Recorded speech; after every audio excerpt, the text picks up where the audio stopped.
E pela terceira sessão consecutiva, as cotações da soja na Bolsa de Chicago fecharam em campo positivo e com altas bastante expressivas nesta terça-feira, dia 17 de novembro. São os preços mais altos desde 2016 no mercado futuro norte-americano e o mercado continua refletindo os fundamentos muito fortes de oferta e demanda que a gente tem observado nesse momento.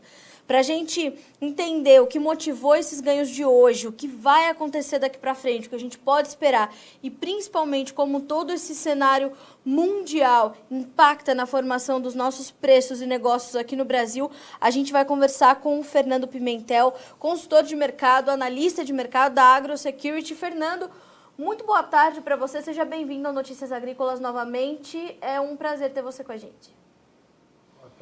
Boa tarde, ouvintes.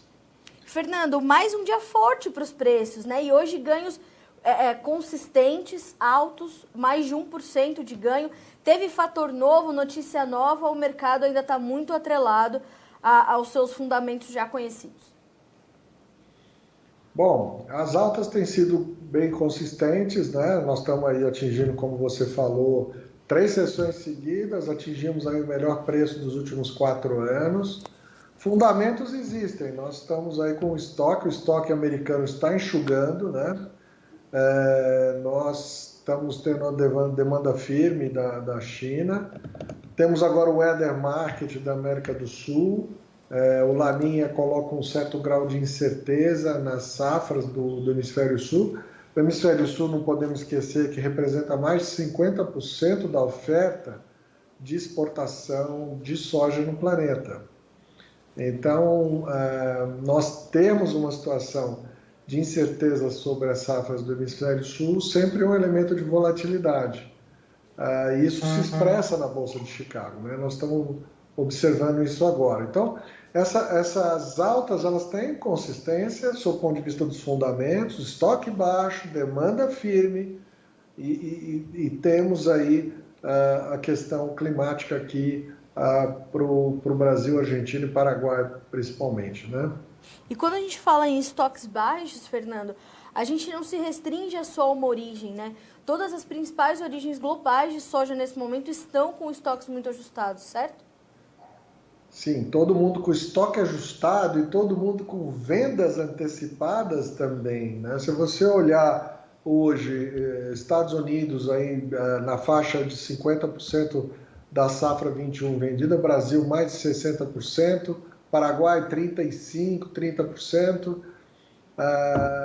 Todo mundo saiu na frente também para antecipar vendas. Então, isso já gera uma dificuldade de mensurar a pressão que o mercado vai sofrer também em 2021 e principalmente se não colher bem essa safra do Hemisfério Sul.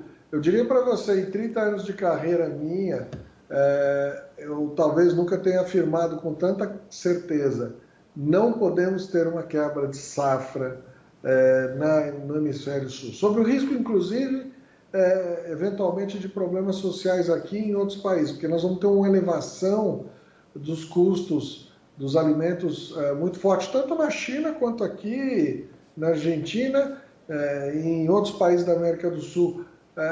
Vale lembrar que nós estamos saindo de uma crise financeira, uma perda de renda das famílias e de fato, eu diria que a importância dessa safra de verão do Hemisfério Sul brasileira, ela é uma importância global. Não podemos esquecer também que houve uma mudança do hábito alimentar da China por determinação legal lá na China, a proibição de consumo de animais silvestres, né? A gente vê isso aqui nas exportações de proteína animal brasileira, frango, suíno e bovino, a exportação de milho, soja, milho dos Estados Unidos também com bastante volume, agora vai abrir exportação de milho brasileiro futuramente para a China também.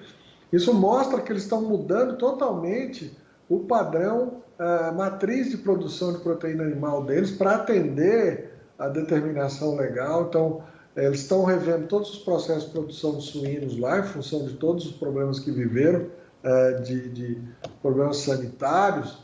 Então, vão melhorar os padrões tecnológicos, padrões de controle, padrões nutricionais E isso quando se fala de China, é uma revolução planetária da matriz de alimentação e da matriz de proteína animal. Então, nós vamos ter que segurar esse tranco aí, vamos ter que contar com a sorte de ter uma safra boa. E eu tenho um pouco de preocupação com relação ao Laninha, que já está empurrando a nossa segunda safra de milho para a zona de perigo, da zona de risco. Né? Nós já vamos ter replantio aí de soja, aproximadamente 300 mil hectares na região do Cerrado. Isso tudo é muito problemático. Eu não vejo um risco no momento para a safra de soja, porque ela ainda está dentro do cronograma normal, mas a gente já começa a vislumbrar um risco adicional sobre a segunda safra de milho. Fernando, e quando a gente fala dessas questões, a gente fala muito sobre os preços da soja e do milho, mas se a gente olha a oferta global de alimentos, ela está ajustada em todas as suas esferas, né? Tá, nós estamos pressionados no baixo estoque, não é? E com uma demanda muito firme do lado de lá, por conta de tudo isso que eu coloquei para vocês aqui, né? É uma coisa muito legal para o produtor rural do Brasil. Agora o americano está tirando proveito dessas altas, né? De certa forma, o brasileiro teve proveito das altas determinadas em grande parte pela desvalorização do real, e agora, pelas altas da Bolsa de Chicago, quem está ganhando mesmo é o produtor americano, que ainda tem soja, porque o brasileiro já vendeu quase tudo. Então, o produtor americano agora está surfando nessa onda positiva que Chicago está oferecendo de oportunidades de venda bastante positivas, que é bom para o produtor americano também, porque ele vinha sofrendo nos últimos 3 anos com preços baixos, rentabilidade negativa em algumas regiões dos Estados Unidos. Então, é uma sinalização positiva para o produtor americano. Agora, Fernando, embora essa possa parecer uma pergunta muito retórica, né? Segue positiva, portanto, a tendência para os preços da soja. Pergunta consecutiva, né? Pergunta na sequência. O que poderia mudar a direção dos preços? O que poderia mudar essa tendência do mercado se a gente ainda tem espaço para que as altas continuem acontecendo? Mudar a direção, não. Nós vamos seguir na mesma. Não tem, exato, não temos outro caminho, né, Fernando? Eu não acredito que a gente vá... Nós podemos ter até uma estabilização, talvez com uma leve queda numa eventual safra de normal para melhor para a América do Sul, né? Saindo a componente de risco climático da tela, que ocorreria, vamos dizer, talvez aí em março, final de fevereiro, março de 2021, porque nós não podemos esquecer que tem Rio Grande do Sul, tem Argentina, regiões que colhem um pouco mais tarde. Então, só aí que nós teríamos uma oportunidade, talvez, de um realinhamento de preço um pouco mais para baixo. Só que tem um detalhe, nós já temos muita soja vendida, pré-vendida para 2021. Então, quem tiver soja no ano que vem e estiver retendo, provavelmente vai, mesmo que a gente colha bem, vai seguir pondo pressão nos prêmios e, eventualmente, Chicago também. Então, eu não vejo muita perspectiva de queda, né? Então, para o segmento de proteína animal, talvez a gente esteja agora voltando a ver um novo patamar dos preços de soja, nessa casa de acima de 11,50, acima de 11 de forma mais categórica. Esse é um novo patamar aí para os próximos 12 meses na minha leitura. Certo. Fernando, como é que, diante de uma safra já muito comercializada no Brasil, o que os produtores brasileiros podem esperar para os próximos negócios que eles vão fazer? Há muitos produtores, né, olhando para os contratos que já fizeram e repensando as suas decisões. É normal num momento, num ano como esse, né, Fernando? O que a gente pode orientar o produtor que ainda tem soja para comercializar daqui em diante? Vamos lá, repensar o que já está assinado não existe, né? Vamos lá, mesmo que não haja pré-pagamento, né, a jurisprudência já indica que é uma venda feita, não há o que se rediscutir. Vale lembrar que é R$90, R$95, quando o produtor vendeu o preço referencial de Porto, eram bons preços, né? Então foi uma decisão racional. Claro, hoje a 160, né, está justamente no período de entre-safra, não tem mais soja, então o Brasil está importando soja, então é realmente uma situação anômala, né? O que acontece? O Brasil antecipou sua venda, o produtor brasileiro antecipou sua venda, mais do que o paraguaio, mais do que o argentino. O argentino tem razões econômicas e políticas lá. O produtor americano também adiantou já alguma coisa. Então, o que acontece? É natural que agora o produtor se retraia. Ele, na verdade, repensa a sua estratégia, não em relação ao que ele vendeu, mas em relação ao que ele tem por vender, e aí ele retrai. E agora a pressão não vai, e também por causa da incerteza climática, né? Eu acho que vale a pena o produtor colocar um pouco de um pé no chão nesse momento, né? De ver, por exemplo, sua lavoura com mais de 50%, 60% com floração, já tentando entender o estado mais fenológico um pouco mais adiantado, mais seguro, para começar a pensar em novas vendas, né? Principalmente porque quando a gente fala de média de 60% vendido, deve ter produtor com 80% vendido, né? Então isso tira muito a margem dele de manobra numa eventual frustração de safra. Não vamos pensar nisso ainda, é cedo, mas a atividade agrícola sempre reserva esse nível de risco. Então, o produtor tem que ter agora um posicionamento mais conservador, né? Isso é bom também para ele, porque vai trazer os preços um pouco mais para cima, né? E é importante a gente agora olhar para frente e esperar que a safra seja cheia para a gente poder normalizar um pouco a oferta de proteína no planeta, porque realmente a coisa está crítica. O produtor não vai poder deixar de monitorar um dia sequer a movimentação cambial, né, Fernando? Bom, eu diria que enquanto ele está plantando agora, que ele está em cima da máquina, que ele está no campo, acompanhando suas equipes, eu acho que ele nem precisa olhar. Se ele já vendeu bastante, né? E se ele está vendido já com precificação em reais, ele não tem que olhar nada. Se ele está vendido com a fixação do câmbio pós-entrega, também não adianta ele ficar olhando agora, né? Ele vai olhar isso depois que ele entregar seus lotes, né?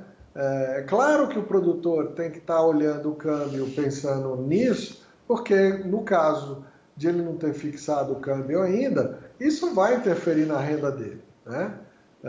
Lá na frente, quando ele entregar. Em alguns casos ele pode fixar também o câmbio antes de entrega, dependendo do contrato dele, também é possível, né? É importante ele acompanhar os aspectos macroeconômicos, as entrevistas do Guedes, as tendências de retomada de investimentos aqui para o Brasil. Se de fato a gente tiver uma retomada de investimentos no Brasil, a tendência do câmbio é de valorizar o real e desvalorizar o dólar, né? Nós, na eleição dos Estados Unidos, agora já vimos essa sinalização, né? Vamos ver o início do governo Biden também, se de fato vai haver um maior otimismo e uma expansão de investimentos aqui para o lado do Brasil, né? Isso é importante o produtor está acompanhando, né? Mas nesse momento o foco do produtor é concluir o plantio. Eu acho que ele não tem que se preocupar talvez com isso nesse momento, né? Fernando, como é que você vê a postura, o comportamento dos compradores diante dessas situações que a gente elencou aqui? A gente sabe que a demanda é pujante, mas como é que ele vai agora dividir as suas atenções e determinar a melhor competitividade das origens que a gente tem disponíveis nesse momento e com a chegada das próximas safras? Como é que você acha que vai ser a postura desses compradores? Bom, os compradores eles não têm muita opção no momento, né? Na verdade, hoje o Brasil tem muito pouca oportunidade de negócio, né? E nós estamos com uma safra pré-vendida, muito pré-vendida e atrasada, né? Então, por exemplo, se você for fazer agora uma compra, provavelmente você já vai estar alocando para navios em junho, por aí, né? Junho, julho. Eu não estou assim muito atualizado com os lineups, mas é bem provável que esteja por aí, no julho ou enfim. E isso gera talvez aí um grau de incerteza também. O comprador nesse momento talvez esteja também no compasso de espera, porque já comprou bastante e tem que ver como é que fica essa questão da colheita, né? Vai ser uma safra relativamente estressante, tanto para quem comprou como para quem vendeu. Tem muito valor envolvido, muita volatilidade envolvida. Nós temos aí discrepâncias de valor, principalmente quem vendeu primeiro, os primeiros lotes vendidos lá atrás com preços menores. Tudo isso vai gerar algum estresse no ambiente de negócio. Então, acho que agora nós vamos ter um ambiente, pelo menos aqui no Brasil, de menor ritmo de negócios. Fernando, começou a ventilar nessa terça-feira a possibilidade dos Estados Unidos terem que importar soja do Brasil no começo do ano que vem, ou no ano que vem, em determinado momento, revertendo, né, ou invertendo o cenário que a gente tem hoje, numa condição muito semelhante ao que a gente observou acontecer no Brasil. Processamento intenso, né, demanda doméstica aquecida, exportações fortes. Você acredita que isso possa acontecer ou ainda é uma possibilidade, mas ainda está distante, Fernando? Qual a sua análise diante de uma possibilidade como essa?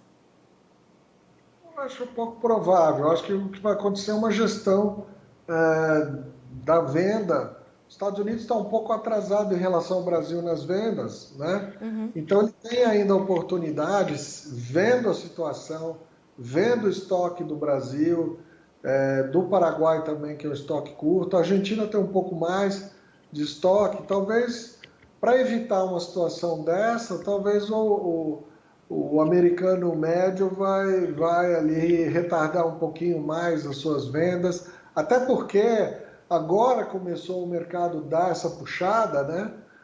E como a Bolsa, já disse aqui algumas vezes, a Bolsa americana é uma bolsa doméstica, a Bolsa de Chicago olha para o umbigo, olha para os Estados Unidos. A simples redução de ritmo de venda dos produtores americanos já vai puxar a Bolsa de Chicago para cima, dando mais oportunidade para vendas menores e mais cadenciadas à frente. Então, eu não acredito que vai se chegar na situação de desabastecer o mercado interno americano e eles terem que vir aqui comprar, talvez aí nos portos do Arco Norte, que hoje logisticamente melhorou para eles. Antes eles tinham que, se comprasse aqui, ter que comprar em Santos, Paranaguá, né? Ou talvez ali em São Luís, mas agora tem a alternativa dos portos do Arco Norte com mais volume, mas eu não acredito muito nisso, não. Fernando, a próxima safra, tanto do Brasil quanto dos Estados Unidos, 21, 22, ela vai ser de decisões difíceis para os produtores, definir entre soja e milho, momento de compra dos insumos, volatilidade do dólar, vão ser decisões de extrema cautela para essa próxima temporada? Se decisão difícil é entre o bom e o ótimo, ou entre o ótimo e o excelente, as decisões vão ser difíceis. Com as rentabilidades que a gente está vendo nos últimos anos, os produtores têm tido dificuldade enorme de decidir. Se ele corre para o milho, ele ganha dinheiro. Se ele vai para a soja, ele racha de ganhar dinheiro, não é? Então, assim, eu acho que não tem... A única coisa que eu acho que o produtor tem mais dificuldade de decidir é que tecnologia usar, né? Quando comprar o insumo, que tipo de indexador vender ou comprar. E isso tudo é mais difícil mesmo. Então, eu vou vender a soja dolarizada, eu já vou fixar em reais. Agora, eu vejo milho e soja ainda na perspectiva de 2021 como duas safras de alta rentabilidade.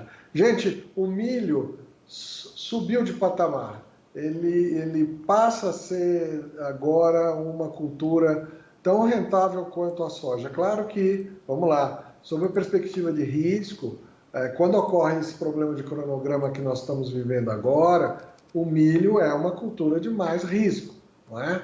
Até porque a própria planta é mais sensível que a soja. Então, esse grau de incerteza existe, né? Mas o produtor, trabalhando ali um cronograma de plantio com uma distribuição de variedades semi-tardias, precoces, subprecoces, ele vai ali conseguir ainda manejar uma boa oportunidade de plantio de milho, né? Então, eu acho que é mais isso, mas a decisão é entre o muito bom e o excelente. Fernando, muito obrigada pela sua companhia nessa tarde de terça-feira conosco aqui no Notícias Agrícolas. Boas notícias para a gente encerrar o dia, boas perspectivas, ou a confirmação dessas boas perspectivas. A gente vai continuar monitorando tudo e certamente vamos nos falar muitas vezes ainda durante essa nova safra de grãos do Brasil. Obrigada, Fernando. Boa sorte para todos no plantio aí. Um abraço. Um abraço, até a próxima. Fernando Pimentel, AgroSecurity, nos trazendo, portanto, essas confirmações positivas para o mercado da soja. São estoques muito ajustados no mundo todo, ofertas limitadas nas principais origens e uma demanda ainda muito presente, muito pujante pela soja. Isso faz com que os preços continuem se alimentando e conseguindo registrar bons ganhos, portanto, no mercado em Chicago. O que equilibra os preços aqui no Brasil é a questão cambial. Hoje a moeda americana voltou a cair, perdeu quase 2% para fechar com R$ 5,34 nessa terça-feira. Então, todas essas questões a gente vai acompanhando por aqui para que você tenha boas informações para tomar boas decisões. Vamos ver como ficaram as cotações no fechamento do mercado e a gente começa com os números da soja. Janeiro, 11 dólares e 69 centes por bushel, 16 pontos mais 25 de alta. O março, 11 dólares e 68 com 14 pontos de ganho. O julho, 11 dólares e 59, subindo 11 pontos. E o agosto, 11 dólares e 40 com 10 pontos mais 75 de avanço. Passando para os números do milho. Preços também em campo positivo, mas de forma um pouco mais tímida. Dezembro, 4 dólares e 20. Março, 4 dólares e 26. Maio, 4 dólares e 29. Julho, 4 dólares e 30 centes, com altas de 1 a 4 pontos nos principais contratos. Concluindo com os números do trigo, o mercado fecha com leves baixas. O dezembro, 5,95, caindo 2 pontos mais 75. O março, 6 dólares e 3. Com perda de 1 ponto mais 75, mesma baixa para o maio, que fecha com 6 dólares e 6 centes, e o julho 6 dólares e 4, com uma perda de 2 pontos mais 25. A gente fica por aqui com esse boletim, fica por aqui com a nossa programação ao vivo desta terça-feira, dia 17 de novembro, mas a gente volta a se encontrar amanhã com as informações que te deixam sempre com todas essas informações em primeira mão aqui no Notícias Agrícolas. Mas, apesar da nossa programação ao vivo se encerrar por aqui, nosso time de repórteres segue atuando para te trazer as últimas notícias do dia. Até amanhã, bom descanso.